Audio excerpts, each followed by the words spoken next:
أعوذ بالله من الشيطان الرجيم.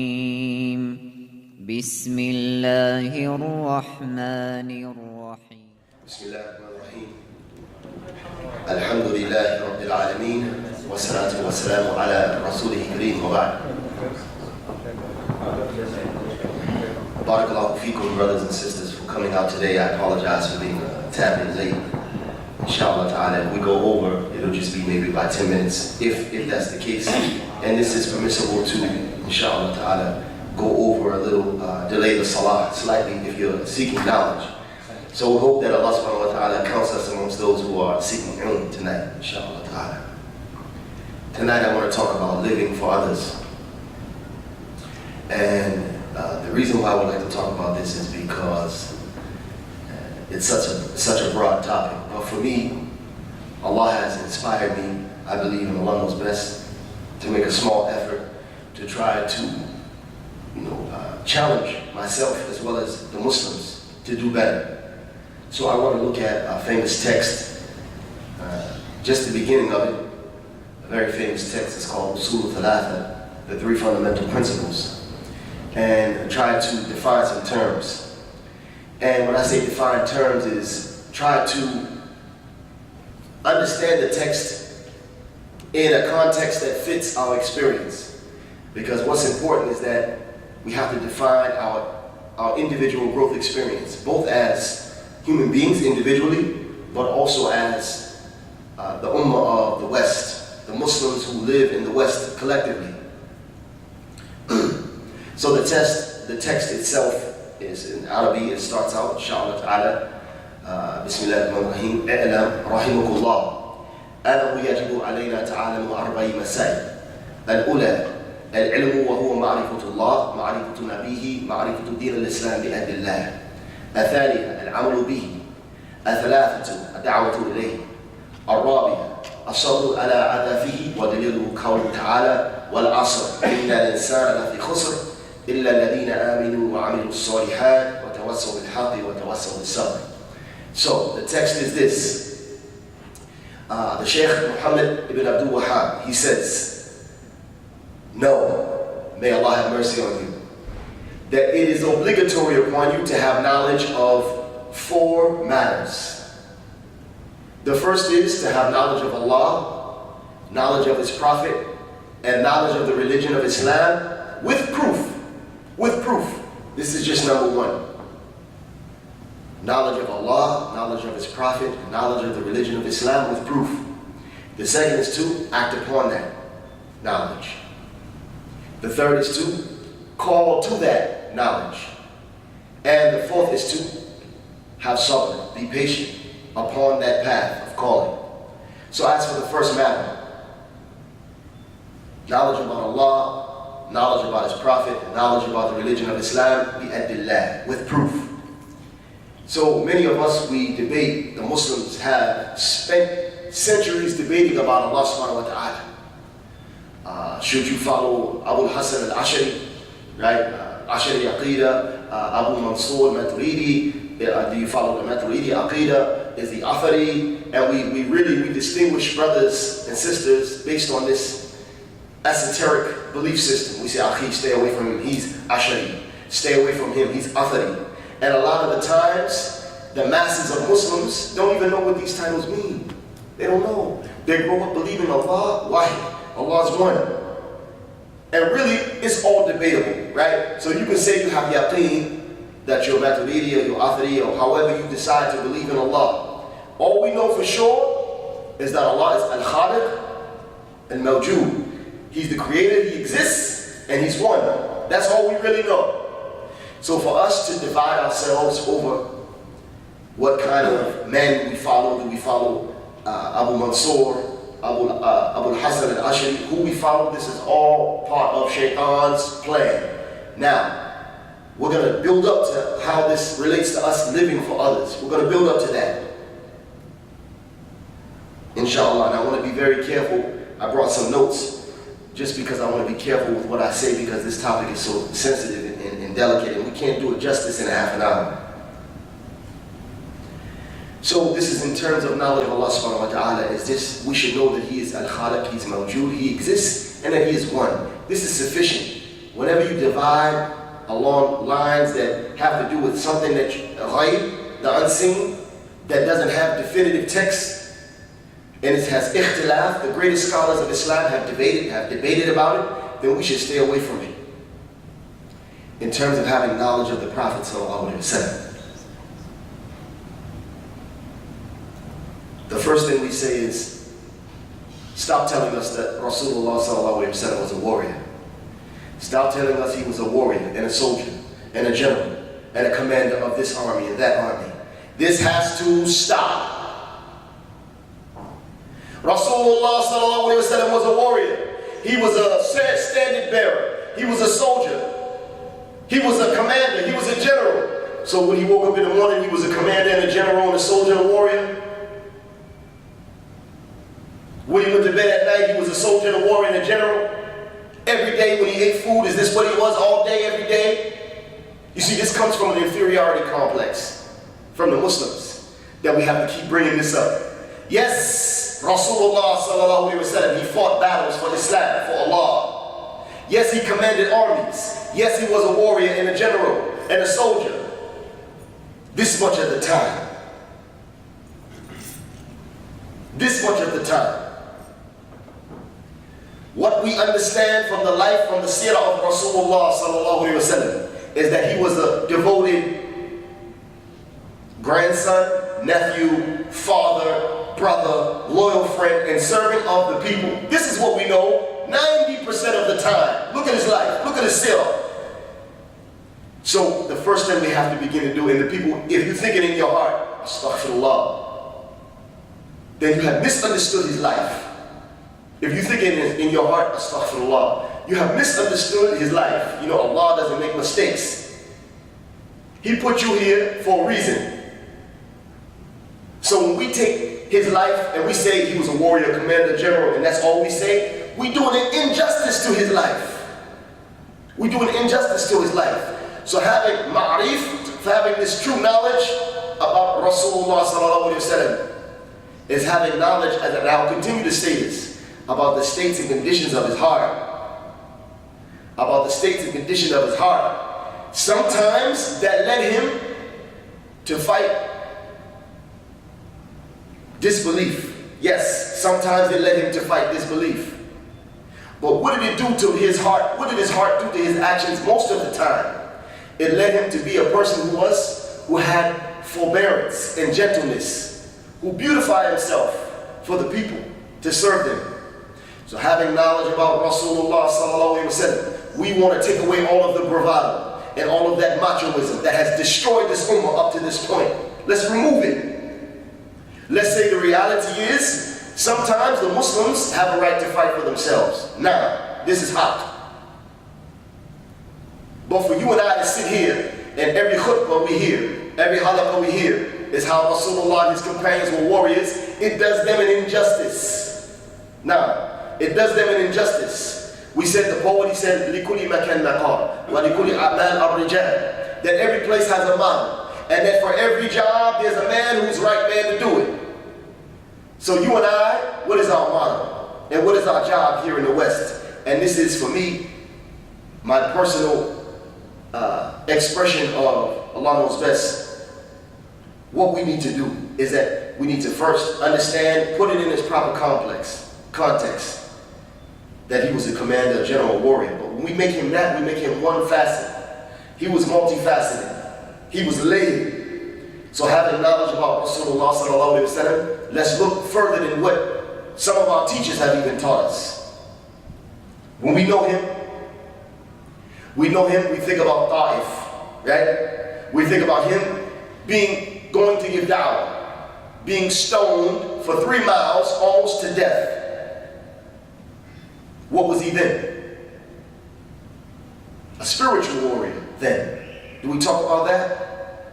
Being stoned for 3 miles, almost to death, so much that blood was dripping off of him. And what did he say? Ya Allah, save these people, preserve their lives, because perhaps their children will be Muslim. And Allah did what? Answer his dua. If you go to Ta'if today, all Muslim. We know him from settling the dispute at the Kaaba between the warring tribes. We know him when the neighbors threw animal intestines and refuse and dirt and thorns on his doorstep every morning. We know him to do what? Call in the troops, curse them? No. He'd go clean his front porch every day. He'll clean his front porch every day. He'll go and see it, look at it, remove it every day. Making salah, they throw stuff on his back, his daughter removes it. So this is his full life. And I'm not saying we don't know, but I'm saying we don't pay attention to that part enough. You see, the problems that we have cannot be solved with the same level of consciousness by which they were first posed. And this is a statement from Einstein. People say, astaghfirullah. You see, but Allah subhanahu wa ta'ala, He brings beautiful statements from all kinds of people who have contributed to the forwardness of civilization. So Einstein, yes, Einstein, he said what? A problem cannot be solved with the same level of consciousness at which it was first posed. So if you have a physical problem, the sunnah is to get big, get spiritual in order to solve it, even though you make the means by which to solve it with your hands, but you also have to look to Allah subhanahu wa ta'ala. So we're saying today that we have to begin to look at our problems from a spiritual aspect and stop putting the sword into everything we can't solve. Now, this is the problem. We think, the Muslims think, look at the history. If you study the history of all of the khulafa in Islam, uncles killing sons, sons killing brothers, brothers killing nephews to get that khalif spot. Look at it. Ever since the death of Uthman, radiallahu anhu, it's continued until today. If we can't solve it, we stick a sword in it. Has to stop. And I'm not a coward. I'm not scared of America. I'm not scared of saying whatever I want to say. I'm an American. I say what I want to say. Bi-idhnillah. But the real coward is the one who sees Islam being misrepresented by the people who claim to be Muslim and they do nothing about it. This is the real cowardice. And in terms of knowledge of the deen of Islam, we say, I'm a school teacher. I teach Muslims, children. We have to stop importing books, Islamic curriculums, whose entire curriculum, 90% of it is war stories, battles. We get them from people who are from overseas, who don't understand what's going on here. What do the children who are Muslim need to learn? What do they need to learn if they're living in America? I open up the books, the Battle of Badr. They should learn about the Battle of Badr. But then they learn about the people of Badr, the heroes of Badr, then Uhud, and then all of the battles. And then there's nothing else about who is Allah. There's nothing else about Salah besides wudu. There's nothing else in there, just battles, a book of battles. What do you think a person is going to act upon if this is all they learn? So we have to be brave enough to understand that this is something that has to stop. We have to develop our own curriculums here. We have to begin to develop our own strategies here to teach the children about who is Allah. This is why when Allah subhanahu wa ta'ala, when He revealed this message, it was about who is Allah. It was not about battles. So when you look at the children's curriculum, we're so afraid that they're going to move away from defending Islam, that all we teach them about is the physical part of defending Islam. But really, where does that come from, defending Islam? From having a qalb that's salim, a heart that is complete and whole. So why are we not teaching this to our children? We teach them two things from my experience, and I've been teaching now for about 7 years. We teach them tarikh, we teach them battles of history, and we teach them amma yatasaalun. We don't care if you understand it, just recite it. So what are you creating? What are you creating? The Quran has its place. The meanings have its place. Recitation has its place. But by far, implementing its meanings takes precedence over amma yatasaalun. So whoever comes over here and tries to impose whatever's overseas, we reject it. If you come here and try to give us that tartib, that program, we reject it. In America, as Muslims, we're critical thinkers, like the Sahaba were critical thinkers. You understand? We're objective. You can't just tell us anything, because we weren't raised that way. We were raised in a society to think for ourselves and question authority. So we have to begin to do that. You can't be afraid. There's 5 billion, at least 5 billion of the people on this earth. Did Allah charge us to hate these other people? Is it our job? Are we supposed to despise these 5 billion people? Of course not. This is insanity. There's 5 billion people on the planet, and most of them, up to this point, in our contemporary history, in our modern context, they're the ones who are responsible for pushing civilization forward. Why? With technology and different things, because the Muslims have stopped being critical thinkers, they've stopped being inventors and innovators, and they just love to complain and stick a sword into things. In the last 500 years, look at the history. And the people say, astaghfirullah, you're giving, I've heard it said, don't talk about Islam. Islam is perfect. It's the Muslims that have to wake up. Islam is complete. The Muslims have to work out. So if we don't begin to question ourselves within ourselves, right? We love to point the finger at other people. But we have to begin to point the finger at one another and think critically for one another and just stop blindly defending everyone. You know, O.J. Simpson, we all know O.J. Simpson, right? He's a black hero for a lot of black African Americans. They found his footsteps, his fingerprints. He had beat the girl up before. All this evidence. You know what black people say? He didn't do it. Well, he didn't do it. We don't care what you say. He's black, he didn't do it. And so this comes from an inferiority complex. When you feel inferior, you defend anybody and anything who look like you, who have your beliefs, who come from where you come from. But the truth is, he got convicted of something else. We don't know if he did it. We don't even care. That's not our business at this point. But I'm using that example to say that just because a person says, I'm Muslim, Allah, we don't have to defend that person. Born alone, die alone. Shahada to janazah, by themselves. If the person is correct, it's wajib upon us to defend him. If their position is just, it's fard, kifaya, to defend him or them. But if it's just a Muslim who's just saying words like Quran, Allah, Sunnah, Muhammad, they have the familiar vocabulary, listen to what the person's saying before you just say, haq, true, sah, la. It's not what we do. At least we don't do this in America.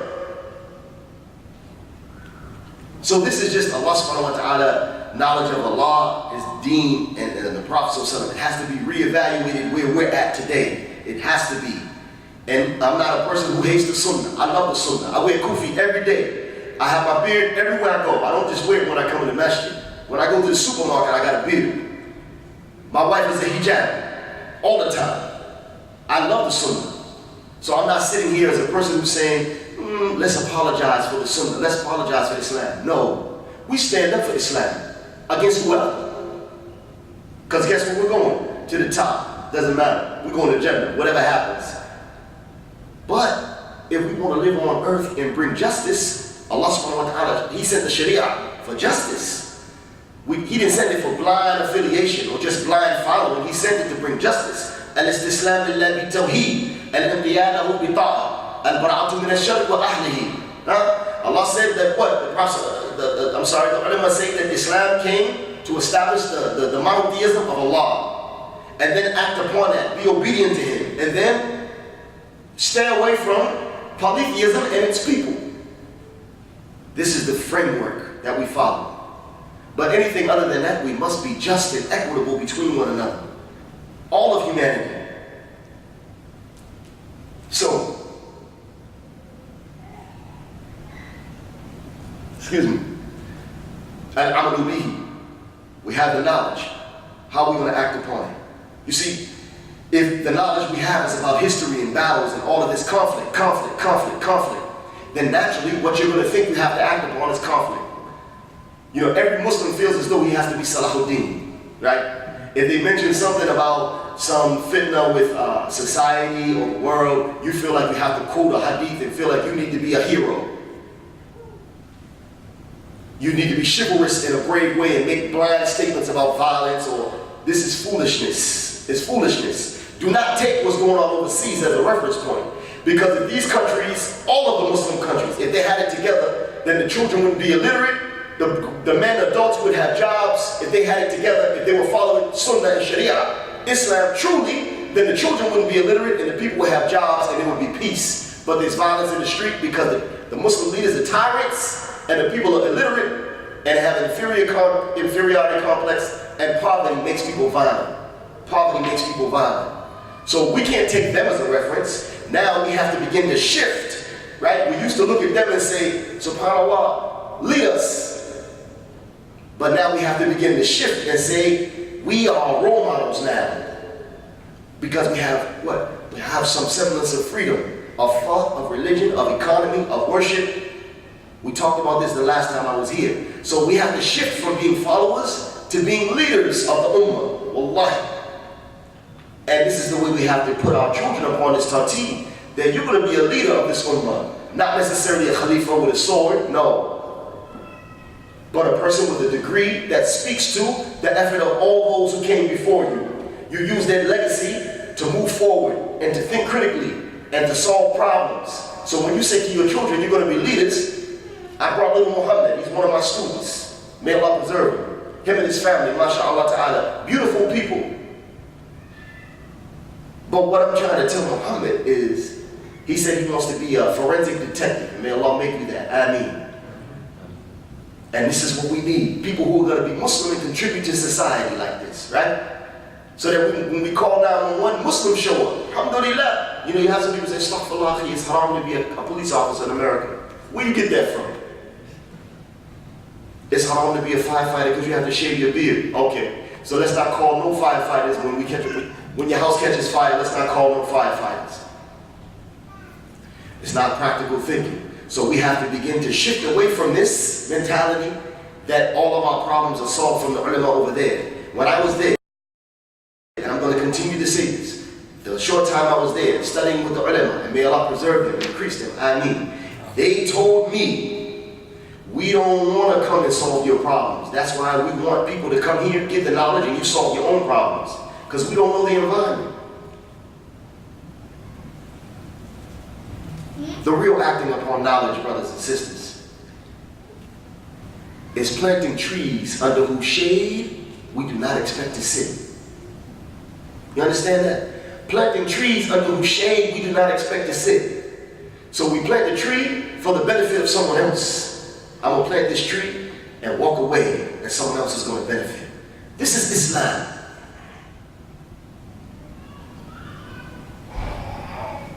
You know, there's a famous quote by Abraham Lincoln, and I love to study history and great people throughout history. He said, a house divided against itself cannot stand. And he was speaking about the 19th century Civil War, of course. But you and I and the Muslims are in a civil war today. There's two groups. There are a group who is the majority, and they are rational, balanced, objective, majority, but they have one fatal flaw. They're quiet, and they're hesitant, and they're shy to speak out. And this is a fatal flaw. And they're rational and balanced. Most, 99.9% of the Muslims all over the ummah are rational and balanced. Poor, maybe, can't read, but rational and balanced. When non-Muslims come to their country, what happens? They serve them. You know this. Your families serve them. Treat them great. But their fatal flaw, including us, is that we don't speak out. And then you have a minuscule group, 0.1%, who are imbalanced, barbarians, who are radicals. We don't say fundamentalists because being a fundamentalist of anything is good. The fundamental deen is beautiful. We don't say fundamentalists, we say they're barbarians, they're savages. If they say they're Muslim, that's between them and Allah. We can't say they're not Muslim, but that's between them and Allah. But this 0.1% is brave and self-motivated to act on misinformation, and they're destroying the fabric of Islam. all over the world. This 0.1%. And we're running out of time. So, when Allah subhanahu wa ta'ala, He says, in the deen of Islam, in the Allah, in the deen of Islam, what is it? No, in the deen of Allah. No, jazakallahu khayr. In the deen of Allah Islam. Barakallahu fiik. Certainly the religion with Allah is Islam. We believe that. You understand? I'll go to a church and tell them the religion with Allah is Islam. I will go to a synagogue and tell them the religion of Allah with Allah is Islam. I believe that. Just like the Christians believe the religion with God, with Allah, is Christianity. And the Jews believe the religion with God, with Yahweh, is Judaism. Everyone has a right to believe that. We can't take that away from them. But what they also have a right is that we have to treat them like human beings. And this is how you call to Islam, by beautifying yourself. How do you live for others? You will always have everything you need if you help others get what they want.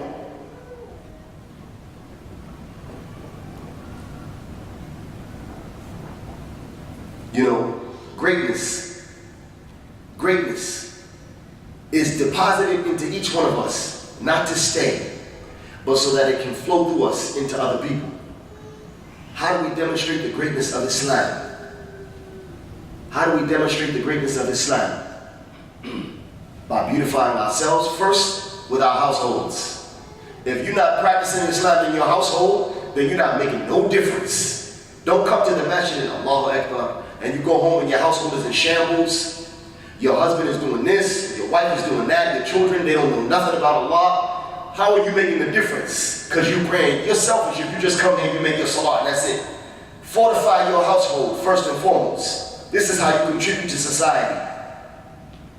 But then when we come into these houses of Allah, there has to start being committees and people whose sole task is to go out, reach out into other faith-based communities, reach out into other neighborhoods, and expand the reach of the masjid by participating in activities that on the face value have nothing to do with Islam. You see, that's our problem. If we don't hear the word Allah or Quran, Akhi, what are you doing?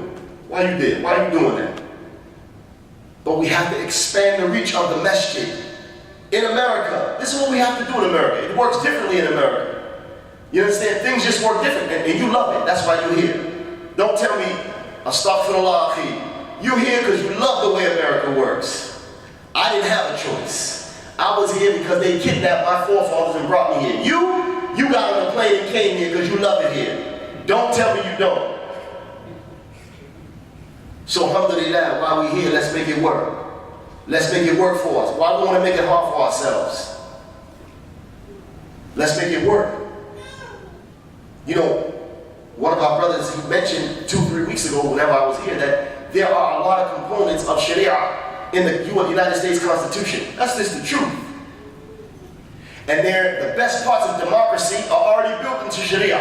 The best parts of democracy. We hate that word. We shouldn't hate the word. Because it's part and parcel to Islam. It may have different Arabic terms or fiqh terms or Qawaid and fiqh terms, but it's all the same. To bring justice.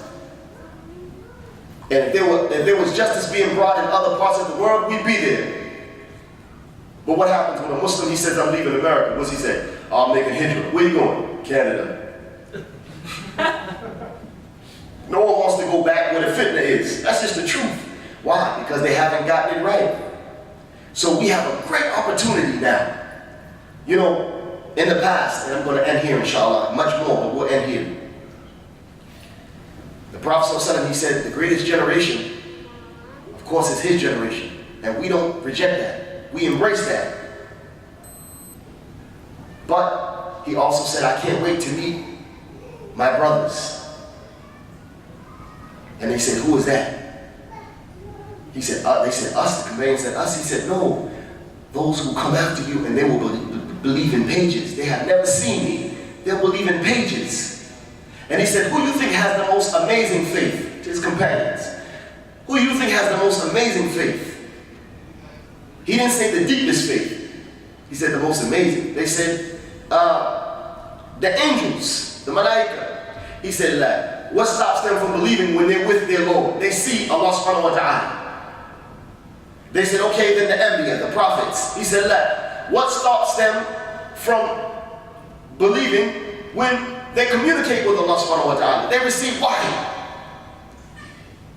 They said, okay, then us, we have the most amazing faith. He said, la. What stops you from believing when I'm amongst you, I'm performing miracles every day?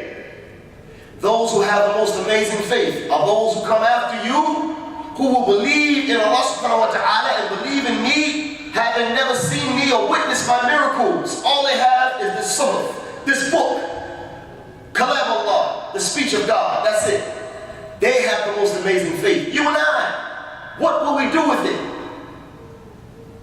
There's a great book written by Tom Brokaw. Yes, Tom Brokaw. It's called The Greatest Generation. It's about that generation of World War II who united their resources during a dark time to fight who? Hitler and the Nazis. So they came together, and the women worked the factories, and the men went and they fought. And the American Greatest Generation, why didn't they choose Thomas Jefferson and John Adams and Benjamin Franklin, who wrote the Constitution? Why didn't they choose them? They wrote these ideals and these principles. Why aren't they considered the greatest generation?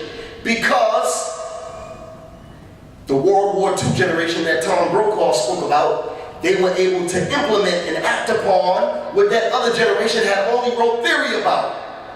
You see? So you and I today, we have a great opportunity. We can never be the greatest generation. We know that. The Sahaba are the greatest generation. May Allah be pleased with them. Ameen. However, we have a great opportunity to make a name for ourselves with the Lord of all that exists. By doing what? By implementing what has only been written about in the past. By implementing and beautifying ourselves with the Sunnah, right? Fiqh al-Qaliyat, I speak about it all the time, the fiqh of minorities. It has never had such an opportunity to be implemented now like it has except now. There's never been a greater opportunity for us to use our wealth, our enterprise, our education, our finances, our households, our ibadah, to change the world, starting right here, and live for others. And this is what life is about. To plant trees under whose shade you do not expect to sit. So this opportunity that we have, brothers and sisters, may Allah subhanahu wa ta'ala have mercy on you and preserve you, is a great opportunity. And the more that we open our minds without abandoning the truth, the more Allah subhanahu wa ta'ala will send help. So we ask Allah subhanahu wa ta'ala to forgive us for our sins. ربنا آتنا في الدنيا حسنة وفي الآخرة حسنة وقنا عذاب النار سبحانك اللهم وبحمدك أشهد أن لا إله إلا أنت أستغفرك وأتوب إليك بارك الله فيكم.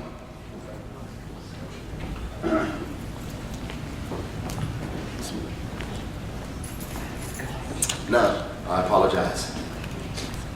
Really quick, inshallah, Maghrib is here again. We will call the adhan in 60 seconds. There is a person, mashallah ta'ala, who is sponsoring the tonight, the food from Aqiqah, alhamdulillah. There is a baby girl, mashallah ta'ala, by the name of Reem, mashallah ta'ala, and her sister, Zahra. So we ask Allah subhanahu wa ta'ala to bless that family and give them good, ameen. We ask Allah subhanahu wa ta'ala to give Reem, make her beautified with Islam, ameen. We ask Allah subhanahu wa ta'ala to make Reem amongst those who are truthful to Allah her entire life. We ask Allah subhanahu wa ta'ala to make Reem and her sister Zahra amongst those who Allah subhanahu wa ta'ala guides them through their faith. And Allah protects them and gives them good husbands and good lives and good education and opens their heart and their minds to this deen and keeps them on the straight path until He calls them back to Him. Ameen. Jazakumullahu khair.